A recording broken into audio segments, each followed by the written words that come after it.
ঘূর্ণিঝড় রিমালের তাণ্ডবে এখন পর্যন্ত 10 জনের মৃত্যুর খবর পাওয়া গেছে। তাদের জন্য দুঃখ প্রকাশ করে দুর্যোগ ব্যবস্থাপনা ও ত্রাণ প্রতিমন্ত্রী মহিবুর রহমান জানিয়েছেন, প্রধানমন্ত্রীর নির্দেশনায় ঘূর্ণিঝড় সফলভাবে মোকাবেলা করা গেছে ও বড় ক্ষয়ক্ষতি হয়নি। বিকেলে সচিবালয়ে সংবাদ সম্মেলনে এসব জানান তিনি। বলেন, ক্ষতিগ্রস্তদের সহায়তায় এখন পর্যন্ত প্রায় 7 কোটি টাকা বরাদ্দ দেওয়া হয়েছে। রিপোর্ট করছেন রোকনউদ্দিন।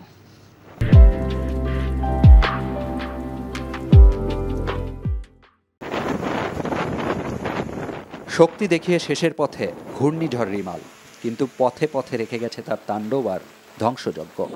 সোমবার বিকেলে সচিবালয়ে সংবাদ সম্মেলনে তখন পর্যন্ত মেলা ক্ষয়ক্ষতির চিত্র তুলে ধরেন সংশ্লিষ্ট প্রতিমন্ত্রী।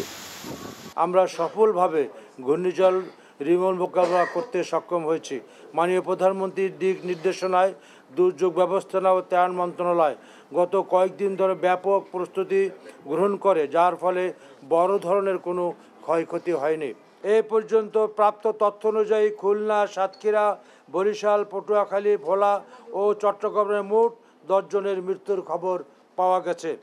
সারা দেশের ওপর প্রভাব পড়লেও উপকূলীয় 19 জেলায় ব্যাপক ক্ষয়ক্ষতি হয়েছে বলে জানান প্রতিমন্ত্রী।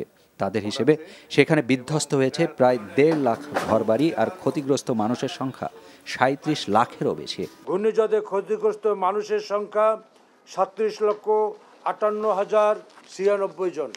সম্পূর্ণভাবে বিধ্বস্ত হয়েছে 35,483টি ঘরবাড়ি। স্থানীয় প্রশাসনের চেষ্টায় প্রায় 8 লাখ মানুষ আশ্রয় কেন্দ্রে এসেছিলেন বলে জানানো হয় সংবাদ সম্মেলনে। ক্ষতিগ্রস্ত মানুষজনের জন্য ইতোমধ্যে প্রায় 7 কোটি টাকা বরাদ্দ করা হয়েছে বলে জানান প্রতিমন্ত্রী। পাঠানো হয়েছে চাল, শুকনো খাবার, শিশুদের খাদ্য ও গবাদি পশুর জন্য খাবারও। এ সময় সামনের দিনেও সহায়তার আশ্বাস দেন প্রতিমন্ত্রী।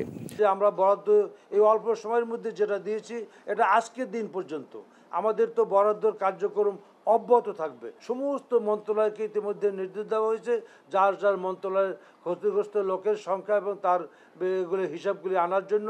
মঙ্গলবার পর্যন্ত ঘূর্ণিঝড়ের প্রভাবে দেশ জুড়ে বৃষ্টি হবে বলে জানিয়েছে আবহাওয়া অফিস। আগামীকাল পর্যন্ত এই বৃষ্টি এবং কিছু দমকা বাতাসের প্রভাব থাকবে সারা বাংলাদেশে। Roknuddin, NTV news, Dhaka.